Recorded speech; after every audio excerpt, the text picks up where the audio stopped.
Hello chess fans, this is Rick from Chess to Impress with the first video on the Altibox Norway Chess Tournament of 2017. The chess world is in feverish anticipation of this tournament, which is labeled as the strongest tournament of all time, with the numbers 1 to 10 of the world ranking participating.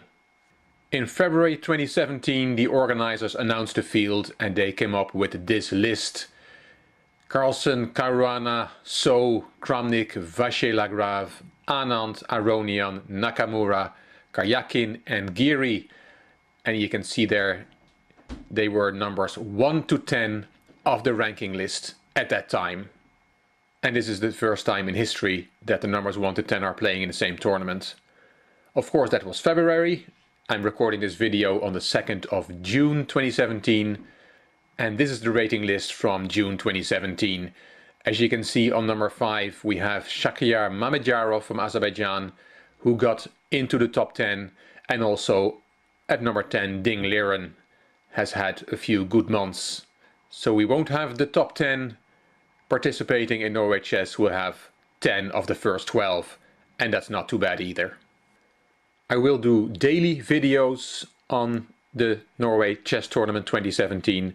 Hope you will follow the tournament with me, and I hope you will tell your chess friends about it. This first video is a look back at last year, the 2016 edition. These were the standings before the last round. Magnus Carlsen had just lost in that 8th round to Levon Aronian. He had been leading the tournament, but Aronian had caught up with him. And as you can see, before the last round there were still 5 players who could win the tournament.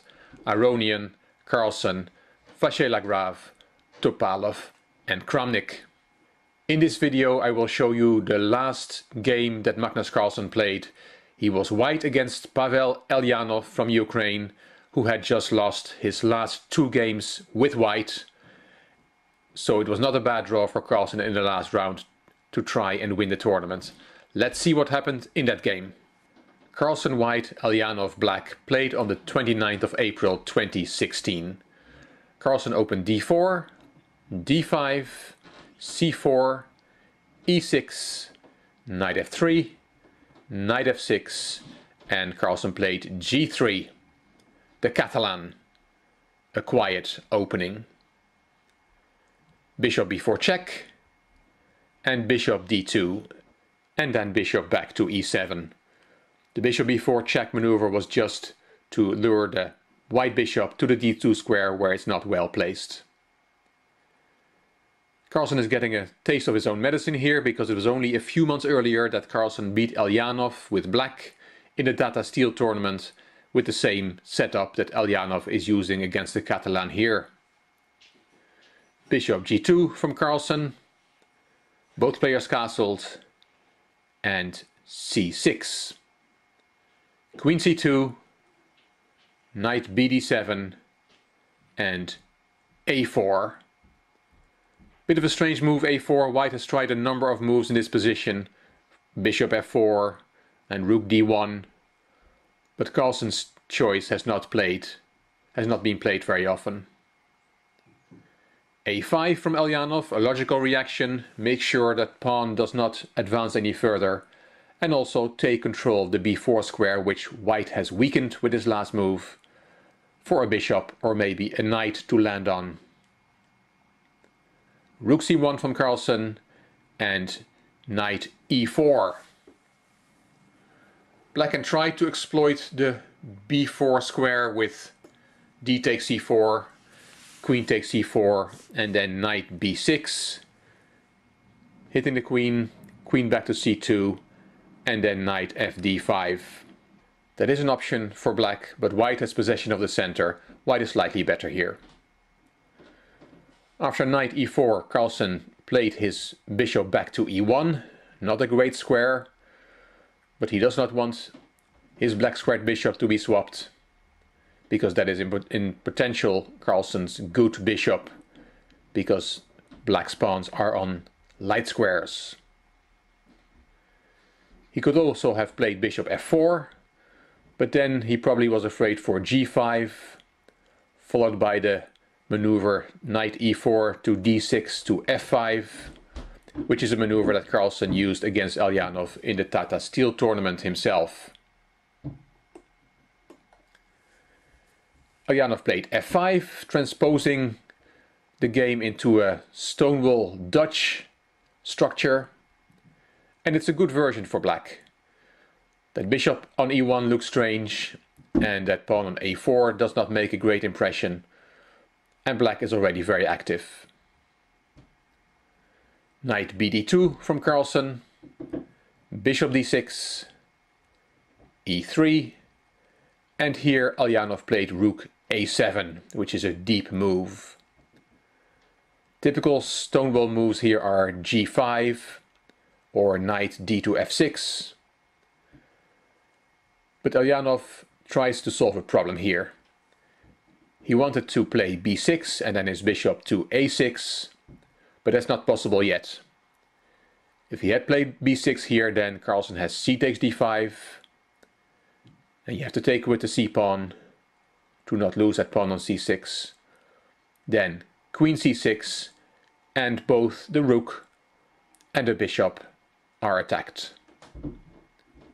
You can play bishop a6 to protect the rook, but then there is knight takes e4, f takes e4, queen takes d6, and you can take on f3, but then white has bishop h3, winning the e6 pawn with an overwhelming position for white. That was the idea between rook a7 to take those tactics out of the position. Another way to have solved this would have been queen e7, followed by b6 and bishop a6, and that's okay for black. After the move played in the game rook a7, Carlsen played queen d1, a logical move, planning to open up the c-file. b6 as planned, c takes d5, and c takes d5. Black usually prefers to take with the e-pawn to make the bishop on c8 a better piece, but it's not possible here because of the c-pawn. The c-pawn would get lost. So after c takes d5, Carlsen played knight b1, and that knight is heading for the nice juicy b5 square. Bishop a6 from Eljanov, knight a3 on its way to b5, and here Eljanov could have taken on a3, and after rook takes a3, rook c7, black is doing well.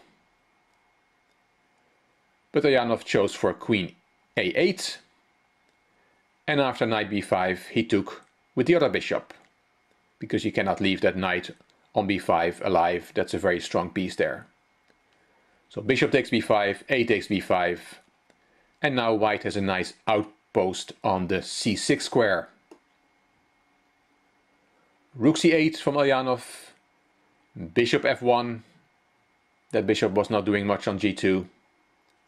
Rook takes, rook c7, those rooks were swapped as well, and now the nice move from Carlsen, queen a4, threatening to play b2, b4, and that pawn cannot be taken.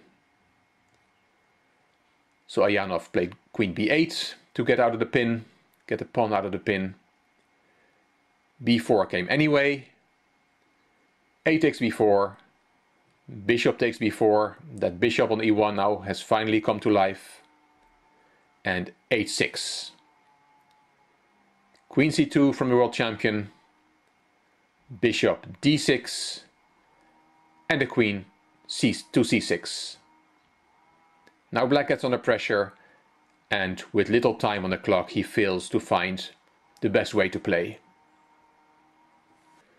The best move here is queen a7, which is not easy to calculate under time pressure, because if then white takes a piece with bishop takes d6, there is queen a2 with counterplay against f2. Suddenly that knight on e4 shows its strength. White cannot do much against this, and the game will end in a draw through perpetual check from black. It is not good to take on b4, because then there's queen takes e6 check, king h8, and queen takes d7, and white is much better. Eljanov did not find queen a7, or he couldn't calculate it properly, and he played knight d f6. Carlsen took on d6 and queen takes d6. Eljanov could have taken with the knight, but then there is knight e5 threatening knight d7 and b6 falls. After knight e5, black can play queen d8 and black hangs on, but white is having all the fun here. After queen takes d6, Carlsen played queen c8 check, king h7 and knight e5. Here black cannot go for counterplay with queen b4, because then there is queen takes e6, and if you play queen b2, attacking the f2 square again, then there is queen takes f5 check, and the white queen guards the f2 square. So Eljanov tried queen e7, but then queen c6 from Carlsen. Black has weak pawns, and white's pieces are superior to black's. Here Eljanov cracked in a bad position. He could have tried queen d6, but then there is the move king g2 with a threat of f3. So black has to exchange the queens, and then white gets a very strong passed pawn. Queen takes e6, b takes e6, knight e8 to stop the c-pawn, knight e7, king g6, knight takes b6, and white has a winning endgame. Instead, Eljanov played knight g4, and that doesn't work. Carlsen took on g4, f takes g4, and now white can still spoil everything. If he takes on b6 too quickly, he will lose, because after queen takes b6 there is queen f8, and suddenly the white queen is helpless, cannot defend the f2 square. And if you try f4, then there is queen a3, and white will get checkmated. So you always have to be careful. Of course, the world champion had seen this and played bishop d3. g6 was played. Carlsen took on e4, d takes e4, and now he took on b6. Here Eljanov resigned. The b pawn will queen, and there's no perpetual check. If he tries queen f7, then queen c6, queen f3 to set up that perpetual, but simply queen c1 guards against that, and the b pawn will march to queen. Impressive win from Carlsen. We've seen him win this type of game so many times. No advantage from the opening, but slowly but surely putting pressure on his opponent. The opponent gets in time trouble, doesn't find the best way to play, and Carlsen wins. He makes it look easy, but it's not. These are the final standings from Norway Chess 2016. Carlsen's win was the only decisive result in the last game, in the last round.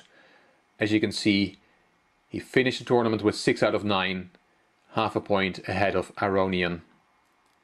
It was the first time in 4 attempts that Carlsen won his home tournament, and he will surely want to defend his title successfully.